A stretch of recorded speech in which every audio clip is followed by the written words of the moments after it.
ഇതിനിടയിൽ വള്ളിക്കുന്നിൽ മത്സരിക്കാൻ മുസ്ലിം ലീഗ് സെക്രട്ടറിയായ ഷാഫി ചാലിയത്തെ ഇടതുമുന്നണി സമീപിച്ചു. എന്നാൽ മത്സരിക്കാനില്ല എന്ന് ഷാഫി ചാലിയം INL നേതാക്കളെ അറിയിക്കുകയും ചെയ്തു. VS രഞ്ജിത്ത് വിവരങ്ങളുമായുണ്ട്. രഞ്ജിത്ത്, അങ്ങനെ പ്രതീക്ഷിക്കുന്നുണ്ടോ രണ്ടത്താണി ഇടതുപാളയത്തിലേക്ക് എത്തും, അവിടെ സ്ഥാനാർത്ഥിയായി മത്സരിക്കും, ഷാഫി ചാലിയത്തെ അടക്കം സമീപിക്കുമ്പോൾ കൂടുതൽ ആളുകൾ ലീഗിൽ നിന്ന് ഇടത് മേഖലയിലേക്ക് വരും എന്നൊക്കെ വിചാരിക്കുന്നുണ്ടോ?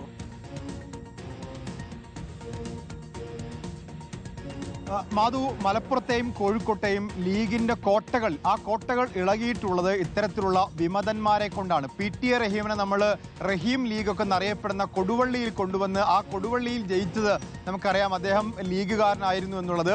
കാരാട്ട് റസാക്ക് ലീഗുകാരനായിരുന്നു. മലപ്പുറത്തേക്ക് വന്നാൽ അവിടെ നിലമ്പൂരിൽ PV അൻവർ, ഇപ്പോൾ UDF-ലാണെങ്കിലും അദ്ദേഹം കോൺഗ്രസ്സുകാരനായിരുന്നു, ഇടതു സ്വതന്ത്ര സ്ഥാനാർത്ഥിയായി. ഇപ്പോൾ അബ്ദുറഹിമാനെ പോലുള്ളവർ, KT ജലീലിനെ പോലുള്ളവർ അത്തരമൊരു പരീക്ഷണത്തിലേക്ക് വേണ്ടി CPM ഇത്തരം വിമതന്മാരെ അല്ലെങ്കിൽ ഇടഞ്ഞു നിൽക്കുന്ന ലീഗുകാരെ സമീപിക്കുന്നു എന്നുള്ള കാര്യം ഉറപ്പാണ്. കാരണം CPM-നെ സംബന്ധിച്ചിടത്തോളം ഇത്തരം ലീഗ് കോട്ടകളിൽ ജയിക്കണമെങ്കിൽ ഇത്തരം വിമതന്മാരെ ആവശ്യമുണ്ട്. തിരൂരങ്ങാടി സീറ്റ് നല്ലൊരു ഓപ്ഷനാണ്. നേരത്തെയൊക്കെ തിരൂരങ്ങാടിയിൽ 25,000-നും 30,000-നും ഒക്കെ ലീഗ് ജയിച്ചു കയറുമായിരുന്നു. കഴിഞ്ഞ തവണ KP മജീദ് കേവലം 8,000 വോട്ടിനാണ് അവിടെ ജയിച്ചത്. എന്ന് പറഞ്ഞാൽ കോട്ടകൾ ഇളകി തുടങ്ങുന്നതിന്റെ ലക്ഷണങ്ങൾ പല കോട്ടകളിലും കാണുന്നു. അങ്ങനെ ഇളക്കമുള്ള കോട്ടകളിൽ ഇത്തരത്തിലുള്ള ലീഗിൽ നിന്നുള്ള കാൻഡിഡേറ്റ്സ് തന്നെ വന്നാൽ അവിടെ പൂർണ്ണമായും അത് ഇളക്കാൻ സാധിക്കുമെന്ന് CPM വിശ്വസിക്കുന്നുണ്ട്. അതുകൊണ്ടാണ് തിരൂരങ്ങാടിയിലേക്കോ താനൂരിലേക്കോ തിരൂരിലേക്കോ ഒക്കെ അബ്ദുറഹിമാൻ രണ്ടത്താണിയെ പോലുള്ള ആളുകളെ പരിഗണിക്കുന്നത്. താനൂരിലാണെങ്കിൽ അവിടുത്തെ മണ്ഡലം ലീഗിന്റെ ഭാരവാഹികളെ പോലും ലീഗ് അന്വേഷിച്ചിരുന്നു. താനൂരിൽ അബ്ദുറഹിമാൻ ഇല്ലെങ്കിൽ മറ്റു പല പേരുകളും ഉയർന്നു കേൾക്കുന്നു. മങ്കടയിൽ കുന്നത്ത് മുഹമ്മദിന്റെ പേര് ഉയർന്നു കേൾക്കുന്നു.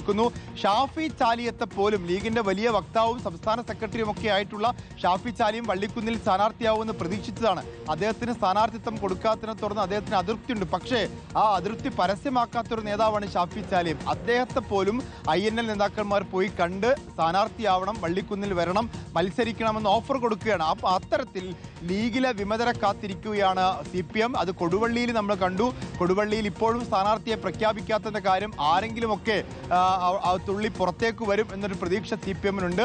ആ ഒരു പ്രതീക്ഷയിൽപ്പെട്ട നേതാക്കന്മാരാണ് അബ്ദുറഹിമാൻ രണ്ടത്താണിയും ഷാഫി ചാലിയവും കുന്നത്ത് മുഹമ്മദും അതുപോലെ മുത്തുക്കോയ തങ്ങൾ താനൂരിലും ഒക്കെ ആണെങ്കിലും ഇവിടെ VM ഉമ്മറിനെ പോലുള്ള ആൾക്കാർ, നൂർബിന റഷീദിനെ പോലുള്ള ആൾക്കാരെയൊക്കെ CPM പ്രതീക്ഷിക്കുന്നുണ്ട്. ഷാഫി ചാലിയും ഒക്കെ ഇപ്പോഴേ പറഞ്ഞു ഇല്ല എന്ന്. പക്ഷേ ഇല്ല എന്നോ ഉണ്ടെന്നോ പറയാത്ത അബ്ദുറഹിമാൻ രണ്ടത്താണിയെ പോലുള്ളവരിലാണ് ഇപ്പോഴും CPM-ന്റെ പ്രതീക്ഷ. ശരി, VS രഞ്ജിത്താണ് വിവരങ്ങൾ നൽകിയത്. അപ്പോൾ നമുക്ക് എങ്ങോട്ട് വേണമെങ്കിലും ചാഞ്ചാട്ടം പ്രതീക്ഷിക്കാൻ കഴിയുന്ന സാഹചര്യങ്ങളാണ് ഉരുത്തിരിയുന്നത് എന്നതാണ്.